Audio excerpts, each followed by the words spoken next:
Ich habe mir letztes Jahr einen großen Traum verwirklicht. Der Plan, Afrika mit eigenen Augen zu sehen.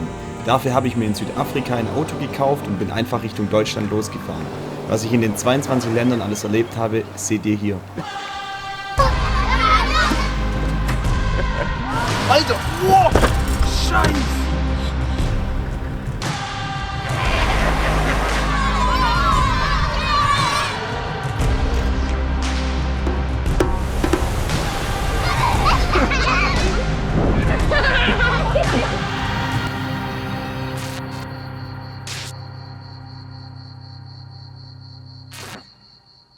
Es ist Tag 251 hier auf dem afrikanischen Kontinent und wir sind gerade dabei, einen 24-Stunden-Gewaltmarsch irgendwo in Guinea zu machen. Hype!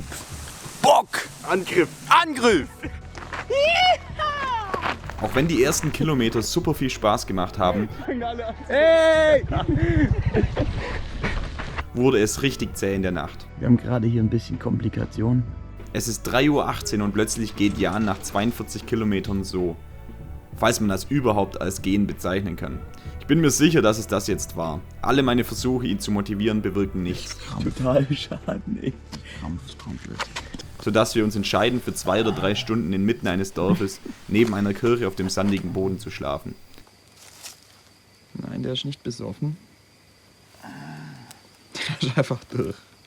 Auch wenn die Moskitos uns regelrecht auffressen und wir nachts fast von einer Ziege angepisst werden, so haben diese Stunden der Erholung regelrecht Wunder bewirkt.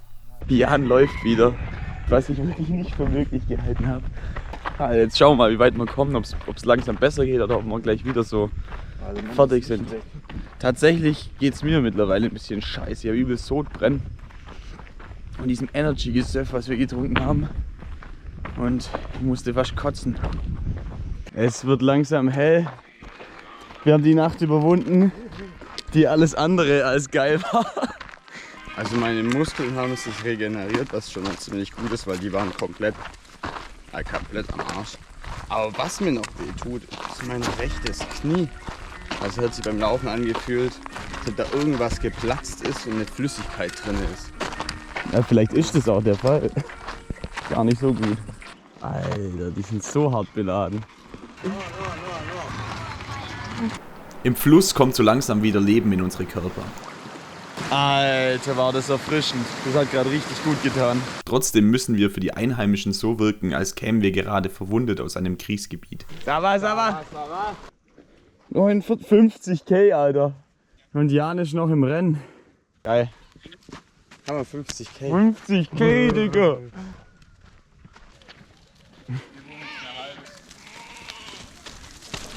Oh, ich hab sie. Nehmen wir die mit. Der Baum des Lebens. Ich glaube, man sieht es nicht wirklich auf der GoPro, aber der Baum ist gewaltig. Aber das ist, glaube ich, echt ein Mangobaum.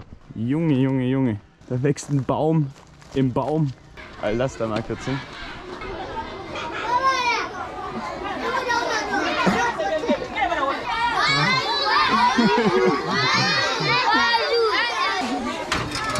Wir kommen an einer anderen Schule vorbei, in der wir Zeuge davon werden, wie eine ganze Klasse einer nach dem anderen mit einem Lederriemen mehrmals ausgepeitscht wird. Körperliche Züchtigung gehört in vielen afrikanischen Ländern zum ganz normalen Schulalltag dazu, wie es bei uns eben auch noch vor 50 Jahren gemacht wurde. Die Züchtigung. Hey, alle oder was von denen? Die werden alle ausgepeitscht. Was? Jetzt kommt langsam auch die Hitze. Geiler Mülleimer.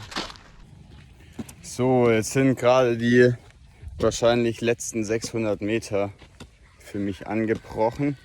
Und ich bin jetzt auch froh, wenn es vorbei ist. 55 Kilometer in 13 Stunden ist für mich in Ordnung. Ein bisschen unter den Erwartungen, aber ja, was will man machen? Man muss seine Grenzen eben auch akzeptieren. Der Gewaltmarsch findet hier ein Ende für einen Jan. Alle Achtung, er hat echt noch einige Kilometer abgespult, nachdem ich geglaubt habe, es war's. Das war's wirklich komplett. Wie fühlst du dich? Wie war der Marsch? War am Anfang echt ein cooles Erlebnis, bevor die Sonne noch untergegangen ist. Echt irgendwie coole Landschaft gehabt. Dann mit der Nacht ab 24 Uhr ist richtig hart geworden und die Kräfte haben gezerrt, die Oberschenkel haben gezittert und irgendwann war ich so weit, dass mich alles verlassen hat und ich einfach 3 Stunden schlafen musste. Danach ging es wieder, aber die Knie sind jetzt das Problem. Deswegen, au revoir. Gut, au revoir.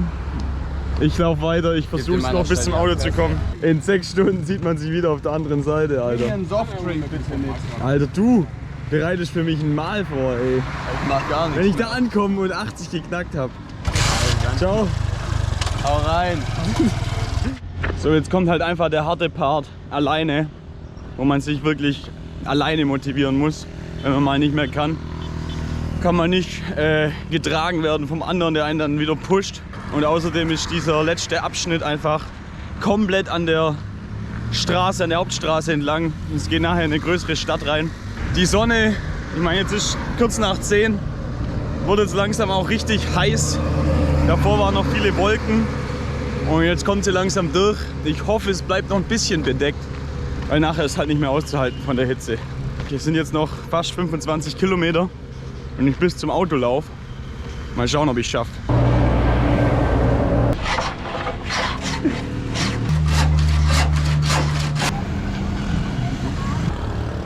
Ich bin jetzt seit 19 Stunden unterwegs. Bis zum Auto sind es noch 16 Kilometer auf dem direktesten Weg. Die Hitze steigt gerade echt ins Unerträgliche. Ich laufe hier immer noch am Straßenrand, werde vollgestopft von den ganzen Truckern. Mein ganzer Körper fühlt sich extrem scheiße an.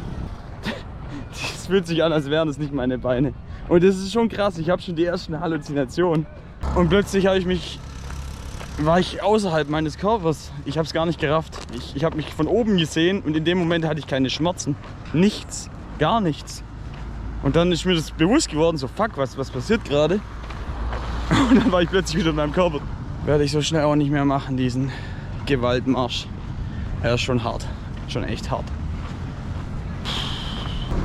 60 Kilometer, geil. Ich habe manchmal echt keine Ahnung, was die Afrikaner mit Adolf Hitler haben. Mit ein paar Leuten schon die Unterhaltung führen müssen, was für ein Scheißkerl der Typ eigentlich war. Es gibt hier echt viele, die den einfach voll feiern, weil es ein so starker Leader war. Aber ich glaube, denen ist die Geschichte gar nicht richtig bewusst. Vorhin ist mir jetzt ein Motorradfahrer entgegengekommen. Vorne ein Nummernschild dran, namens Adolf Hitler. Schon hart irgendwie.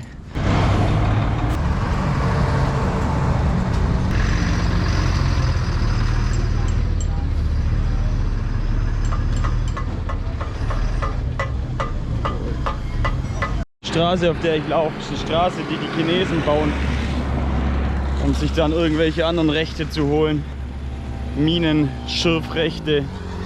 Guinea ist richtig reich an irgendwelchen Mineralen und keine Ahnung was.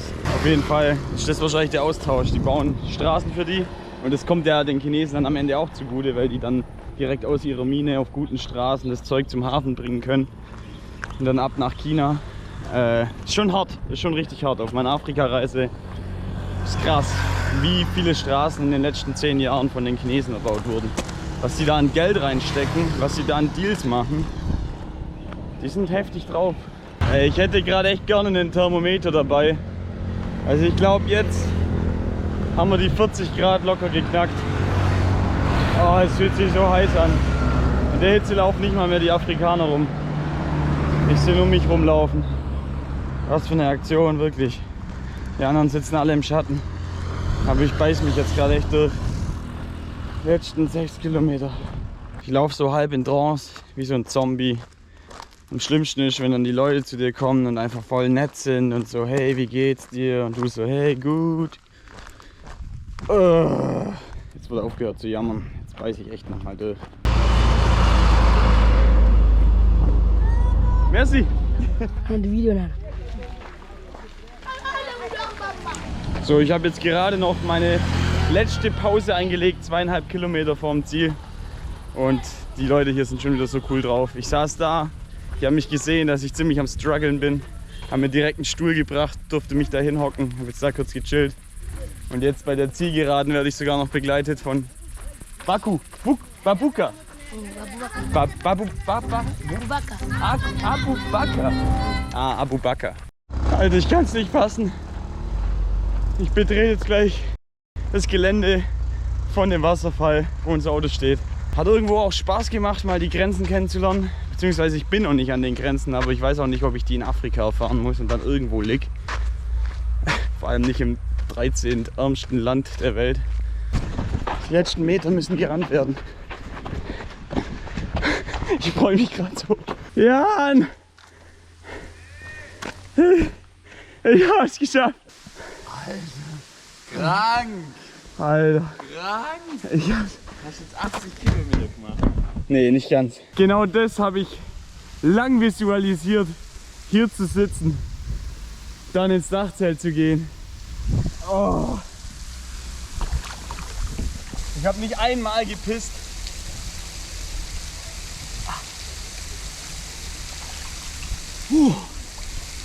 Ai, ai, ai.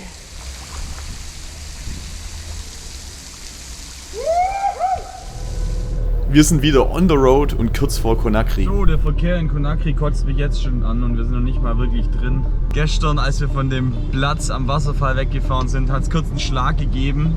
Und ja, wahrscheinlich ist wieder genau dasselbe passiert wie auch beim ersten Mal, wo wir zu den Mechanikern mussten in Ghana. Weil wir können jetzt nur noch mit dem Allradmodus fahren, nicht mehr im Two-Wheel-Drive. Übel kacke. Meine Beine sind noch nicht regeneriert. Ich muss sagen, gestern Abend, hey, nachdem ich kurz im Dachzelt lag, konnte ich gar nicht mehr laufen. Ihr hättet mich sehen sollen. Heute sind meine Knie schon wieder besser. Füße, einige Blasen aufgestochen. Aber so ansonsten geht es mir wieder einigermaßen gut.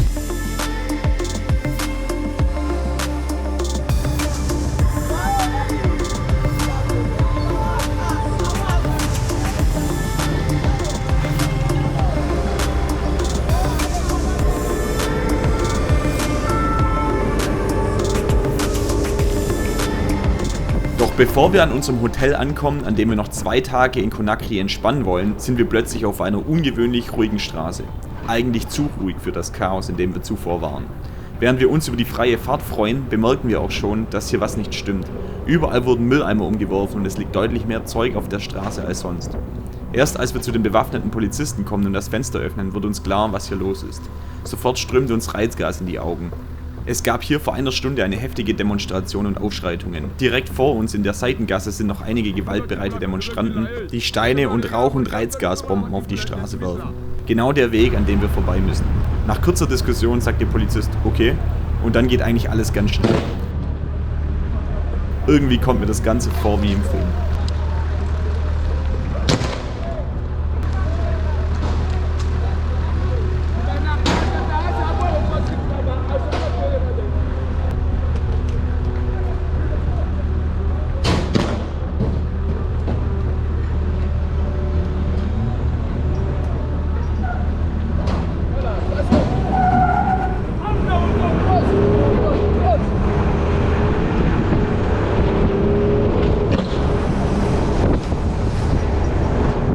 Wir erfahren später, dass es diese Ausschreitungen alle paar Wochen gibt und regelmäßig Menschen dabei auch getötet werden. Die Tage in Conakry lassen wir das Auto zum 2. Mal reparieren, entspannen im Hotel, gehen feiern und schauen uns noch ein wenig die Stadt an.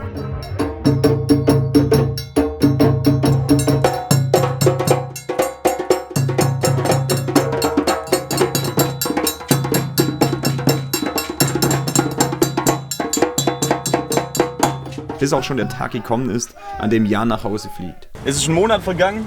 Richtig schnell tatsächlich. Wir haben heute noch ein paar Bilder angeschaut, was wir alles erlebt hatten. Hey. Es war alles dabei, von Höllenmarsch über Fischvergiftung, Dschungel, verrückte Gespräche mit Polizisten, coole Begegnungen. Ja. Also hat dir getaugt, oder? Rundum sorglos Paket. Afrika, denkst du jetzt anders drüber nach? Auf jeden Fall. Ja gut, doch, dass die Leute nett sind, habe ich mir schon gedacht. Es ist vielseitiger, als ich gedacht habe. Und ich glaube auch diese Haltung als Europäer einzunehmen, dass wir denen immer Gutes tun müssen, stimmt nicht, weil ich glaube, wir können auch ganz viel von den Afrikanern einfach lernen. Von der Lebensweise, von den Überlebenskünsten auch teilweise, die Leute drauf haben. Also meinen höchsten Respekt. Auf jeden Fall geht es allein weiter und es ist wieder eine krasse Umstellung, Mann. Und ja, wenn man mit jemandem zusammen unterwegs ist, ist einfach echt viel Sicherheit auch dabei. Und man kann die coolen Momente teilen, deswegen, Jan, ich werde die ein oder andere Träne nachher vergießen. Die kommenden Tage wieder alleine bin ich ziemlich lustlos und falle in ein Loch. Nach einem Monat zusammen mit meinem Kumpel ist es wieder eine komplett andere Erfahrung, unterwegs zu sein. Um mich abzulenken, fahre ich einfach in 2 bis 3 Tagen bis an die Grenze von Senegal. Wenn ich diese Grenze passiert habe, gibt es nur noch 2 Grenzüberschreitungen in Afrika, bevor ich europäischen Boden unter meinen Füßen habe. Das Ziel der Reise ist spürbar nahe.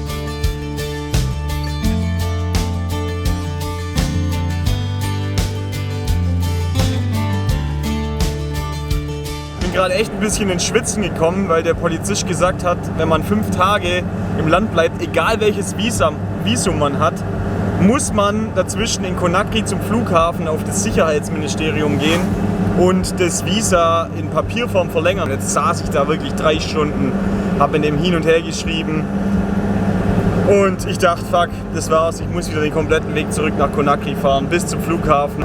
Oh Mann ey. Und jetzt am Ende hat der oberste Boss dann doch noch das Signal gegeben, hey, lass den einfach durchfahren. Der macht dir nur so Sorgen, der Typ. Jetzt geht's erstmal nach Senegal. Durch eine Notlüge mit meinem fehlenden Zolldokument vom Auto wird mir zwar der Eintritt nach Senegal gewährt, jedoch nur für 3 Tage, sodass ich Senegal innerhalb von 3 Tagen komplett durchfahren muss, was echt schade ist, da ich eigentlich vorhatte, noch Gambia zu sehen. Kannst du nicht fassen? 15. Land. Jetzt kommt noch Mauretanien, Marokko.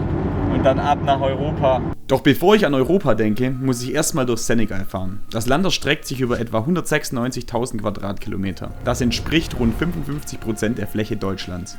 Mit einer Gesamtbevölkerung von etwa 18 Millionen Menschen bildet Dakar mit 1,3 Millionen Einwohnern die pulsierende Hauptstadt, das Herz des Landes. Die offizielle Amtssprache ist Französisch. Die Entstehung von Städten ist ein relativ neues Phänomen. Hier wurden früher keine Handelsstädte gegründet, da das Land abseits der Handelsrouten liegt. So gab es 1920 auch nur 4 Orte mit einer Bevölkerung von etwa über 5000 Einwohnern. Doch heutzutage schreitet die Urbanisierung schnell voran, sodass inzwischen die Hälfte der Bevölkerung in Städten wohnt. Immer länger anhaltende Dürren auf dem Land befeuern diese Entwicklung. Außerdem gibt es immer noch Teile der Bevölkerung, die nomadisch leben und je nach Trockenzeit an verschiedenen Orten wohnen. Senegal war bis 1960 von Frankreich kolonialisiert, bis es schlussendlich unabhängig wurde. Wirtschaftlich sind 78% der Erwerbstätigen in der Landwirtschaft tätig. Auch die Fischerei und der Tourismus sind weitere wichtige Einnahmequellen. 2016 besuchten schon knapp 1 Million Touristen das Land. Interessant ist auch, dass viele Senegalesen in Frankreich wohnen und arbeiten und diese Überweisungen ins Land auch die Wirtschaft stärkt. Auch wenn das Wirtschaftswachstum in den letzten Jahren nach oben zeigt, sind Herausforderungen wie Armut und ungleiche Einkommensverteilung nach wie vor deutlich spürbar. Gesellschaftlich ist der Islam mit 95% die prägende Religion, die nicht nur den Glauben, sondern auch Kunst, Musik und Alltagsrituale maßgeblich beeinflusst. Geografisch bietet Senegal abwechslungsreiche Landschaften, durch die ich in den kommenden 3 Tagen viel fahren werde. Ich fahre hinein in die Sahelzone, ein Übergangsgebiet zwischen der Sahara im Norden und der Trockensavanne im Süden. Es wird spürbar wärmer und auch die Landschaft verändert sich. Es wird karger und sandiger. Ey, die Temperaturen, die steigen ins Unermessliche. Das ist wirklich krass gerade. Ich lang hier hin, da könnte ich ein Spiegelei drauflegen. Das wird wahrscheinlich sogar gar werden.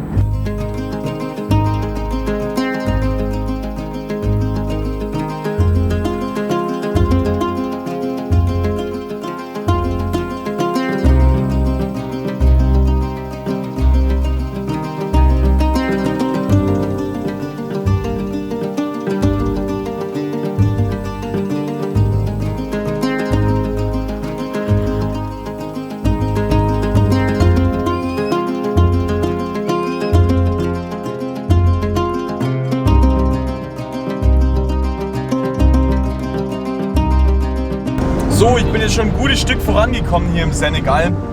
Was kann ich bisher über Senegal sagen? Es gibt extrem viele Rundhütten-Dörfer, wo halt 10 so Rundhütten zu sehen sind. Es sind extrem viele Pferdekarren und Eselkarren unterwegs. Ich habe echt scheiße geschlafen irgendwie. Es hat erst morgens um 5 Uhr hat's abgekühlt auf 26 Grad runter.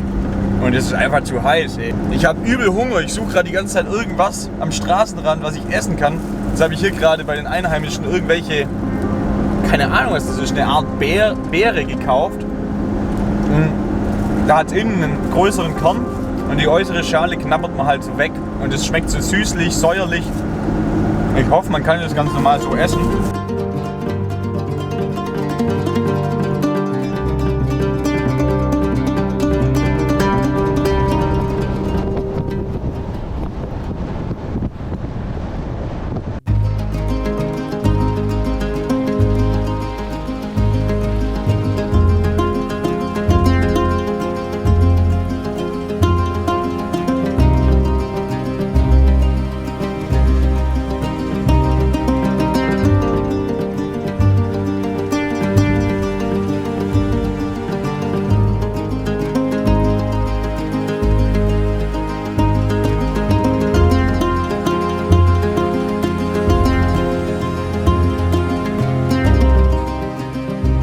Ich bin soeben am Atlantik angekommen.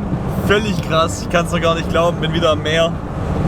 Man sieht es mir glaube ich auch an, dass ich 2 krasse Fahrtage hinter mir hatte. Das ist schon wieder wie bei Swakopmund in Namibia.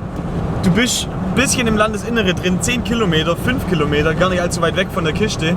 Und es ist einfach nur scheiße heiß. Und dann fährt man hierher. Und das Meer bringt so eine kühle Luft mit. Die Leute laufen mit Pullis, mit Jacken teilweise rum. Also es ist hier wirklich frisch und kalt draußen. Verrückt. Scheiße, hey, jetzt hat's gerade meine Scheibe hier einfach runtergefetzt. Die ist da reingefallen. Ich meine, es war schon länger mal hier so ein Spalt und die hat geruckelt. Jetzt ist die Scheibe einfach weggefallen.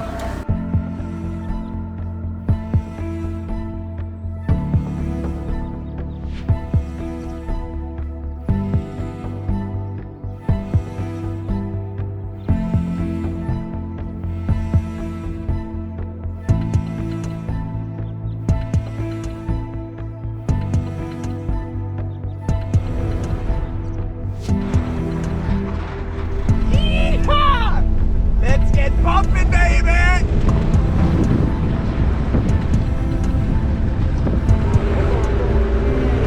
Mir wird gerade erst richtig bewusst, dass ich mich gar nicht mehr in dem Afrika befinde, wo ich mich jetzt eigentlich mehrere Monate dran gewöhnt habe. Also ich meine, die Kultur fühlt sich hier komplett anders an, was auch viel an der Religion liegt, dass hier irgendwie 90–95% Muslime sind. So, ich bin in Mauretanien, ey, geile Sache. Hier in Mauretanien sind die Straßen schon mal deutlich schlechter direkt nach der Grenze. Wahrscheinlich fahre ich bis zur Hauptstadt, weil ich immer noch keine Sandfläche habe. Und wenn ich hier in Mauretanien irgendwie off the grid irgendwo durch die Sahara ballern will, dann brauche ich da, glaube ich, echt Sandfläche, weil sonst bin ich, glaube ich, ziemlich am Arsch. Wow. Die Straße ist hier echt mies, ey. Es sind halt echt extrem viele Touristen plötzlich zu sehen. Wenn ich mal bedenke, dass ich in Guinea die ersten Touristen wieder richtig gesehen habe. Und es wird jetzt einfach deutlich mehr. Marokko wird dann wahrscheinlich schon nochmal viel mehr los sein. Und ich bin gespannt, wie ich darauf reagiere, jetzt plötzlich wieder einer von vielen zu sein. Weil man hat halt sich schon an diesen Fame-Status gewöhnt, wo man einfach irgendwie durch Ortschaften fährt und alle fahren aus der Haut und rufen dir zu und stehen ums Auto rum. Und also was dann teilweise auch mit der Zeit wirklich too much wird. Aber man gewöhnt sich so hart daran, einfach ständig im Mittelpunkt zu stehen, dass ich jetzt gespannt bin, ob ich das vermissen werde oder ob es einfach auch mal wieder geil ist, einer von vielen zu sein. Und ja, keine Ahnung. Aber wenn irgendwie 20 so krasse Autos nacheinander durch so eine Ortschaft fahren, wo die Leute immer noch so ärmlich leben. Oh, da ist ein Kamel. Nice. Ich wollte sagen, dann fühlt man sich einfach irgendwie ein bisschen fehl am Platz. Und die Leute leben einfach noch in einer ganz anderen Welt. Ja, mit ganz anderen Problemen, die dann wirklich teilweise noch zu wenig Essen haben, um für ihre Familie zu sorgen und so. Und wir reichen Touristen dann, ja, keine Ahnung, wie muss das auf die wirken, denke ich mir halt. Und da schäme ich mich dann teilweise ein bisschen für, einfach mit so einem Karren durch die Gegend zu fahren und Bilder zu machen aus dem Auto raus und so. Also, naja, mixed feelings about this. Aber jetzt geht's erstmal nach Mauretanien rein. Hab richtig Bock, die Sahara-Wüste zu sehen und ein bisschen auf irgendwelchen Sanddünen rumklettern und rumfahren. freue ich mich schon mega drauf. Und auch natürlich die mauretanische Kultur ein bisschen kennenzulernen, die mauretanische Küche. Ich bin gespannt, ob die anders ist wie die ganzen anderen Ländern, weil die anderen kulinarischen Highlights hingen mir dann am Ende wirklich zum Hals raus, muss ich schon sagen. Es war am Ende immer dasselbe, irgendwie immer Reis, immer so ein halb zermanschter Fisch mit Gräten oder Sandwich mit Spaghetti und irgendwelche Fischbällchen, wo noch alle Gräten und der Fischkopf inklusive drin ist und so.